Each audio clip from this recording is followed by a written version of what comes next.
Hi friends, నేను సతీష్. యమన్ దేశంలో మరణశిక్ష పడిన నిమిష ప్రియ కేసు రోజుకు కొత్త మలుపు తిరుగుతోంది. ప్రస్తుతానికి మన భారత ప్రభుత్వం అలాగే ముస్లిం మతాధికారులు కేఏ పాల్ లాంటి మత ప్రబోధకులు చేసిన ప్రయత్నాలు ఫలించి ఉరిశిక్ష వాయిదా పడింది. కానీ పూర్తిగా ప్రమాదం మాత్రం ఇంకా తొలగిపోలేదు. ఎందుకంటే లేటెస్ట్ గా చనిపోయిన తలాల్ మెహదీ అన్న అబ్దుల్ ఫత్తా మెహదీ పెట్టిన ఓ సోషల్ మీడియా పోస్ట్ ఇప్పుడు మళ్ళీ ఆందోళనను కలిగిస్తోంది. మేము ఎట్టి పరిస్థితుల్లోనూ బ్లడ్ మనీకి అంగీకరించేదే లేదు, అలాంటి ప్రసక్తే ఉండదు అని తన సోదరుడిని చంపిన ఆమె నిందితురాలు అవుతుంది తప్ప బాధితురాలు కాదని, అలా బాధితురాలిగా ఆమెను క్రియేట్ చేసే ప్రయత్నం తమకు అస్సలు నచ్చట్లేదని, ఖచ్చితంగా ఆమెను ఉరి తీయాల్సిందని అంటూ తాము బలంగా కోరుకుంటున్నట్లు అతను సోషల్ మీడియాలో పోస్ట్ పెట్టాడు. అసలు ఆమె ఇప్పటికే అనుకున్న ప్రకారం ఉరి తీయాల్సి ఉండగా వాయిదా వేయడం తమను ఆశ్చర్యానికి గురి చేసిందంటూ కూడా ఆ పోస్ట్ ద్వారా అతను తన అభిప్రాయాన్ని వ్యక్తం చేశాడు. మధ్యవర్తుల ద్వారా మాపై తీవ్రమైన ఒత్తిడి పెడుతున్నారు, అయితే ఇది కొత్త ఏం కాదు, మాకు మేము చాలా కాలంగా ఈ ఒత్తిడిని ఎదుర్కొంటూనే ఉన్నాం, ఆమెకు మరణశిక్ష పడాల్సిందే అంటూ అబ్దుల్ ఫత్తా మెహదీ స్పష్టం చేశాడు ఆ సోషల్ మీడియా పోస్ట్లో.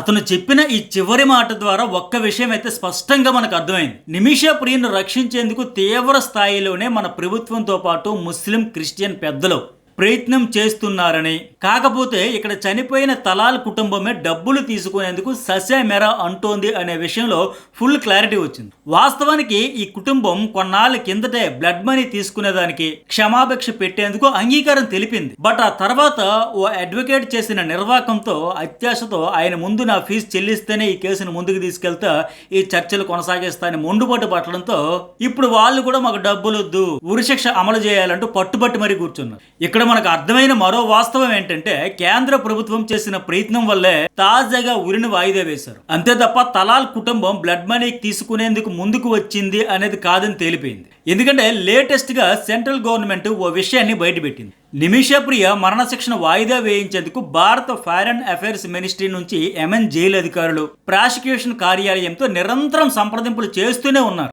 దానిలో భాగంగానే ఉరిశిక్షను ప్రస్తుతానికి వాయిదా వేసి మరికొంత గడువును ఇవ్వాలంటూ అక్కడి ప్రాసిక్యూటర్ జైలు అధికారులతో మన ఫారెన్ అఫైర్స్ మినిస్ట్రీ చర్చలు జరిపింది. అవి ఫలించాయి. దీంతో పాటు యెమెన్లోని రెండు ప్రభుత్వాలను ఇన్ఫ్లుయెన్స్ చేయగలిగే స్థాయిలో ఉన్న మతాధికారులతో ముస్లిం మత పెద్దలతో మన ఇండియా నుంచి మత పెద్దలు డిస్కషన్ చేసి ఉరిశిక్షను వాయిదా వేయించడంలో విజయం సాధించారు. ప్రస్తుతం వీళ్ళే తలాల్ ఫ్యామిలీతోనూ చర్చలు జరుపుతున్నారు. బట్ ఈ సమయంలోనే అతని సోదరుడు సోషల్ మీడియాలో తీవ్రమైన పదజాలంతో పోస్ట్ పెట్టడంతో మళ్ళీ పరిస్థితి ఏమవుతుందో అనే ఆందోళనకరంగా మారింది. కాకపోతే ఉరిని వాయిదా వేసిన యెమెన్ ప్రభుత్వం మళ్ళీ ఎప్పుడు అనే తేదీని మాత్రం ప్రకటించకపోవడం కొంత రిలీఫ్ ఇచ్చే అంశమే.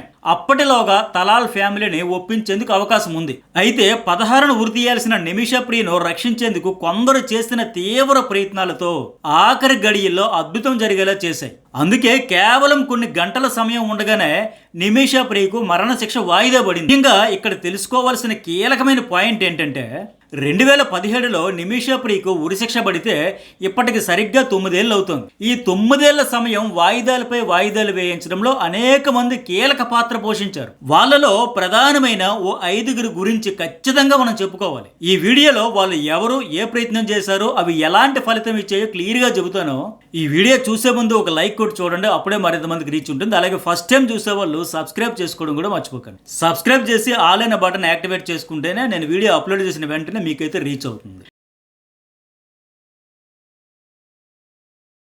నిమిష ప్రియని కాపాడడంలో 5గురు కీలక పాత్ర పోషించారన్నా కదా. అందులో నెంబర్ 1 శామ్యూల్ జెరోమ్. ఈయన నిమిష ప్రియను కాపాడిన వారిలో ఈయన పేరు ప్రధానమైనది. సేవ్ నిమిష ప్రియ ఫోరం, నిమిష ప్రియ ఇంటర్నేషనల్ యాక్షన్ కౌన్సిల్ ఏర్పాటు చేసి ఈ సంస్థల ఆధ్వర్యంలో ఆఖరి నిమిషం వరకు శత విధాలా ప్రయత్నించారు. మృతుడు తలాల్ అబ్దుల్ మెహదీ కుటుంబంతో చర్చలు జరిపేందుకు అవకాశం కలిగేలా అన్ని ఏర్పాట్లు చేయాలని ప్రభుత్వానికి ఆదేశాలు జారీ చేయాలని కోరుతూ ఈ నెల 10న సుప్రీంకోర్టులో పిటిషన్ వేశారు. దీంతో అటు రాజకీయంగాను ఇటు చట్టబద్ధంగాను ఈ విషయంపై అనేక మంది స్పందించేలా కదలిక వచ్చింది. కేంద్ర ప్రభుత్వంపై ఒత్తిడి పెరిగింది. 2017లో నిమిష ప్రియ అరెస్ట్ అయినప్పుడు ఆ విషయాన్ని మానవ హక్కుల కార్యకర్త ఏవియేషన్ కన్సల్టెంట్గా పనిచేస్తున్న తమిళనాడుకు చెందిన శామ్యూల్ జెరోమ్ మన మీడియా దృష్టికి తెచ్చారు. ఆయన అప్పటి నుంచి నిమిష ప్రియ కోసం పోరాడుతూనే ఉన్నారు. ఆయన ఏమంటారంటే, నేను కూడా మొదట నిమిష ప్రియని క్రిమినల్గానే చూశాను, కానీ అందుకు దారి తీసిన పరిస్థితులు తెలిసాక ఆమెకు క్షమాభిక్ష దక్కాలని అనిపించింది, అందుకే నా వంతు పోరాటం నేను చేస్తున్నాను అని చెప్పి ఆయన 2017 నుంచి ప్రయత్నిస్తూనే ఉన్నారు. నిమిష కుటుంబం తరఫున పవర్ ఆఫ్ అటార్నీ హోల్డర్ గాను ఆయనే ఉన్నారు. క్షమాభిక్ష కోసం చేస్తున్న ప్రయత్నాల్లో కీలక పాత్ర పోషిస్తూ ఉన్నారు. శామ్యూల్ జెరోమ్ ఇటు నిమిష తల్లి భర్తతో మాట్లాడుతూ, అటు యమన్లో అధికారులతో, జైలులోని నిమిషతో మాట్లాడుతూ తీవ్రంగా శ్రమించారు. ఈ శామ్యూల్ 2017లోనే అప్పటి విదేశాంగ శాఖ సహాయ మంత్రి వికే సింగ్ సాయాన్ని కోరారు. ఆయన ఆ వికే సింగ్ వెంటనే స్పందించి కాపాడేందుకు ప్రయత్నాలు ఆరంభించారు. ఈస్ట్ ఆఫ్రికాలోని జిబౌటీలో ఉన్న భారత రాయబార క్యాంప్ ఆఫీస్ ద్వారా ఒక నోట్ వెర్బల్ అంటే అధికారిక రిక్వెస్ట్ పత్రం పంపించారు. ఆ నోట్ వెర్బల్ తీసుకుని హుతీ విదేశాంగ శాఖకు అందజేశారు. ఆ తర్వాతే నిమిష ప్రియను ఆల్ బైడా ప్రాంతంలోని జైలు నుంచి సనా సెంట్రల్ జైలుకు మార్చారు. ఇది చాలా ఇంపార్టెంట్ చర్య. లేదంటే అప్పుడు ఆ ప్రాంతంలో ఉన్న పరిస్థితుల్లో నిమిషను పట్టపగలు పబ్లిక్గానే ఏమైనా చేసేసంత ఆవేశంతో స్థానిక ఆల్బైడే ప్రజలు ఉండేవాళ్ళు. ఒకవైపు అంతర్యుద్ధంతో పరిస్థితులు పూర్తిగా చేయి దాటిపోయి అల్లకల్లోలంగా ఉన్న సమయం అది. అలాంటి టైంలో తమ దేశ పౌరుడిని చంపేసిందనే కోపంతో ఆమెను అప్పుడే అంతం చేసేసేవాళ్ళు. కానీ నిమిష ఇన్ని రోజులు ప్రాణాలతో ఉండడానికి నాడు వికే సింగ్ పంపించిన ఆ లేఖే కారణం. ఆ లేఖ వల్లే ఆమెను ఆల్బైడా ప్రాంతం నుంచి సనా సెంట్రల్ జైలుకు తరలించారు. కేసు విచారణ చేపట్టారు. సో క్రెడిట్ ఖచ్చితంగా శామ్యూల్ జెరోమ్ కు ఇవ్వాల్సిందే. పైగా వీళ్ళు ఇప్పటికే ప్రపంచవ్యాప్తంగా సేవ్ నిమిష ఫౌండేషన్ ద్వారా 8.5 కోట్ల రూపాయల డబ్బులను కూడా విరాళాలుగా సేకరించారు. ఇక్కడ వికే సింగ్ వెంటనే స్పందించి ఆయన కూడా నిమిషను కాపాడిన వాళ్ళలో కీలక పాత్ర పోషించారు. సో వీళ్ళిద్దరికీ క్రెడిట్ ఇవ్వాల్సిందే. కేంద్ర ప్రభుత్వం నిమిష ప్రియని కాపాడడంలో గట్టి ప్రయత్నమే చేసింది. కేంద్రం ఏమీ చేయలేదు అనుకుంటే అది చాలా పొరపాటే అవుతుంది. ఒక భారతీయ మహిళను యమన్లో కాపాడేందుకు అవకాశం ఉన్నా మోదీ ప్రభుత్వం వదిలేసింది అనే అపవాదు చాలా చాలా పెద్దది. అందుకే ఆ అపవాదు ఏ రకంగానూ తమపై పడకుండా ఉండాలంటే ఆమెను కాపాడే మార్గాలను అన్వేషించాల్సిన గురుతర బాధ్యత కేంద్రంపై ఉంది. ఈ విషయాన్ని గుర్తించింది, అందుకు తగ్గట్టుగా ప్రయత్నాలు తీవ్రంగా చేసింది. అందుకే కేంద్రం దౌత్యపరంగా హుతీ రాడికల్స్ గ్రూప్ అయిన సుప్రీం పొలిటికల్ కౌన్సిల్తో సంప్రదింపులు నేరుగా జరపకపోయినా వాళ్లను ప్రభావితం చేయగలిగే మత పెద్దలను రంగంలోకి దింపింది. వాళ్ళ ద్వారా తెర వెనుక ప్రైవేటుగా వ్యవహారాన్ని చక్కబెట్టే ప్రయత్నం చేసింది. ఈ విషయమే సుప్రీంకోర్టులో కేంద్ర ప్రభుత్వం తరఫున అడ్వకేట్ జనరల్ చెప్పారు. ప్రైవేట్గా చేసుకోవాల్సింది ఉంది, ఆ రకంగా కూడా మేము చేయాల్సిన ప్రయత్నం చేస్తాం, కానీ దాని గురించి వివరాలు ఇలా బహిర్గతంగా చెప్పలేము. సో కేంద్రం తరఫున ప్రతినిధులు యమన్లోని మత పెద్దలు, స్థానికంగా పలుకుబడి ఉన్నవాళ్ళు, మానవ హక్కుల కార్యకర్తలు, మధ్యవర్తులు, న్యాయవాదుల ద్వారా మృతుడు తలాల్ కుటుంబీకులతో చర్చలు జరిపారు. నెంబర్ 3, కేరళకు చెందిన ప్రముఖ ముస్లిం మతాధికారి, భారత గ్రాండ్ ముఫ్తీ, ఆల్ ఇండియా సున్నీ జమియతుల్ ఉలమా జనరల్ సెక్రటరీ, ముస్లిం మత గురువు కాంతాపురం ఏపీ అబూబకర్ ముస్లియార్ ఆఖరి నిమిషంలో వచ్చి ఉరిని అడ్డుకున్న వాళ్ళలో ఈయన పాత్ర కూడా చాలా కీలకం. ఈయనను కేరళ ప్రభుత్వంతో పాటు కేంద్ర ప్రభుత్వమే రంగంలోకి దించింది. ఎందుకంటే ఆయనకు అరబ్ దేశాల్లో ఉండే నెట్వర్క్ అలాంటిది. ఈయన చాలా ప్రభావవంతమైన మతాధికారి. తలాల్ అబ్దో మహదీ కుటుంబంతో పాటు వాళ్ళు నివసించే ప్రాంతంలోని తెగలు, స్థానిక నాయకులు భావోద్వేగాలతో ఈ కేసు ముడిపడి ఉంది. కనుక వాళ్ళతో కూడా చర్చించి ఒప్పించాల్సిన అవసరం ఉంది. కానీ వాళ్ళని ప్రభుత్వం కూడా సంప్రదించలేని పరిస్థితి. అలాంటి నేపథ్యంలో అబూబకర్ ముస్లియార్ మాత్రం తన నెట్వర్క్తో చాలా కీలక వ్యక్తులతో విస్తృత చర్చలను ఆఖరి నిమిషంలో జరిపారు. దయచేసి నిమిష ప్రియకు క్షమాభిక్ష పెట్టాలి అని మృతుడి కుటుంబాన్ని కోరారు.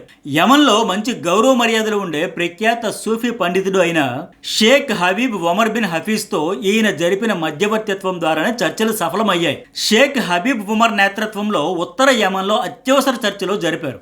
ఆయన ప్రతినిధి హబీబ్ అబ్దుల్ రెహమాన్ అలీ మషార్, ఏపీ అబూబకర్ ముస్లియార్ కలిసి యమన్ ప్రభుత్వ అధికారులు, జనాయత్ కోర్టు న్యాయమూర్తితో జరిపిన ఆఖరి చర్చలు మంచి ఫలితాలు ఇచ్చాయి. జూలై 16న శిక్ష అమలు గడువుకు ముందే ఒక తీర్మానం వస్తుంది అని అబూబకర్ ముందే చెప్పారు. ఆయన చెప్పినట్టే మరణశిక్ష వాయిదా పడింది. సో ఆయనకు ఈ క్రెడిట్ లో ప్రధాన భాగస్వామ్యం ఉంది. ఇక నెంబర్ 4 కేఎఫ్ పాల్. ప్రపంచంలోనే మోస్ట్ పాపులర్ ఎవాంజలిస్ట్, శాంతిదూతగా ఖండాంతరాలకు డాక్టర్ కేఎఫ్ పాల్ ఖ్యాతి ఎప్పుడో వ్యాపించింది.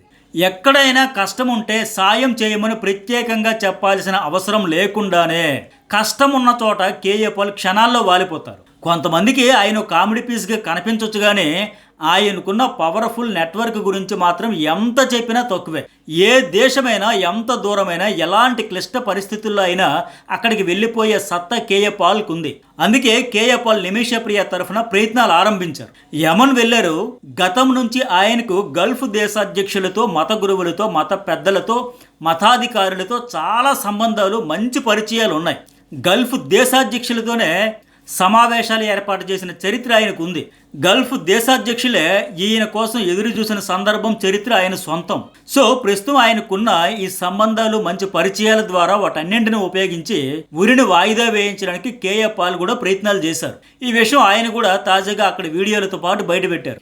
ఎందుకంటే ఇక్కడ యెమెన్లో 2 సమాంతర ప్రభుత్వాలు నడుస్తున్నాయి. మొదటిది ప్రెసిడెన్షియల్ కౌన్సిల్, దీన్నే ప్రపంచం గుర్తించింది. రెండవది హుతీ రాడికల్స్ గ్రూప్ నిర్వహిస్తున్న సుప్రీం పొలిటికల్ కౌన్సిల్. వీళ్ళనే మన దేశం సహా ప్రపంచ దేశాలు ఏవీ గుర్తించలేదు. ఇప్పుడు వీళ్ళ ఆధీనంలోనే యమన్ రాజధాని సనా ప్రాంతం ఉంది. ఆ సనా సెంట్రల్ జైలులోనే నిమిషప్రియ ఉంది. సో అందుకనే కేఎఫ్ పాల్ ఆ ప్రాంతానికి చెందిన ముస్లిం మత పెద్దలు, మతాధికారులు, నాయకులతో చర్చలు జరిపారు. హుతీ రాడికల్స్ నిర్వహిస్తున్న గవర్నమెంట్లోని కీలకమైన మోస్ట్ పాపులర్ ముస్లిం నాయకుడు డాక్టర్ షమీ అల్ అరియన్తో, అలాగే supreme political council chairman Mahdi అల్ మషద్ ఇబ్రహీంతో, అలాగే షేక్ అహ్మద్ షహా యమన్ రాజధానిలోని ఉన్న సనా సెంట్రల్ జైలు ప్రాంతానికి చెందిన ముస్లిం మత పెద్దలతో, నాయకులతో చర్చలు జరిపారు ఆయన. హుతీ రెబల్స్ ఆధ్వర్యంలోని సుప్రీం జ్యుడిషియల్ కౌన్సిల్ సభ్యులను సంప్రదించారు. తన వంతు ప్రయత్నాలు తాను చేశారు. సో ఉరిని ఆఖరి నిమిషంలో అడ్డుకున్న వాళ్ళలో కేఎఫ్ పాల్ పాత్రను కూడా తక్కువ చేయడానికి వీలు లేదు. ఇక నెంబర్ 5, వీళ్ళందరితో పాటు నిమిషప్రియ న్యాయవాది సుభాష్ చంద్రన్ కృషి కూడా మొదటి నుంచి ఉంది. ఈ 9 ఏళ్లలో ఆమెకు సంబంధించిన అన్ని విషయాలను ఈయనే చూసుకున్నారు. గతంలో ఈ బ్లడ్ మనీ డీల్ కింద $40,000 అంటే 38 లక్షలు వాళ్ళకి ఇచ్చి ఒప్పించే ప్రయత్నంలో ఇతను కూడా కీలక పాత్ర పోషించారు. స్టార్టింగ్ లో నేను చెప్పినట్టుగా ఆ తలాల్ అబ్దో మెహదీ తరఫు న్యాయవాది తన ఫీజు అధికంగా అడిగి ముందే చెల్లించమని డిమాండ్ చేసి అతను అడ్డుకోవడంతో ఈ క్లిష్ట పరిస్థితులు వచ్చాయి. లేదంటే అప్పుడే సెటిల్ అయిపోయి ఉండేది. సో ఈ 5 శక్తుల వల్లే నిమిషప్రియ ఇంకా ప్రాణాలతో ఉండగలిగింది. కాకపోతే ఇప్పుడు ఆమె ఉరి అనేది పూర్తిగా రద్దు కాకపోయినా ఖచ్చితంగా ఇంతవరకు లాక్కొచ్చినోళ్ళు ఈ మిగిలిన ఒక్కడుగు కూడా వేయించి ఆమెను బలిపీఠం పైనుంచి బయటికి తీసుకువచ్చేస్తారనే నేను అనుకుంటున్నాను. అలా జరగాలని మీరు అనుకుంటే మెసేజ్ అయితే పెట్టండి, కామెంట్ అయితే చేయండి. ఈ వీడియో నచ్చితే ఒక లైక్ కొట్టండి. ఫస్ట్ టైం చూసే వాళ్ళు సబ్స్క్రైబ్ చేసుకుంటే మన చుట్టూ జరిగే లోకల్ టు ఇంటర్నేషనల్ వరకు అనేక ఆసక్తికరమైన అంశాలపై రెగ్యులర్గా మన ఛానల్లో వీడియో అవుతుంది. సో లైక్, షేర్, కామెంట్ అయితే మర్చిపోకండి.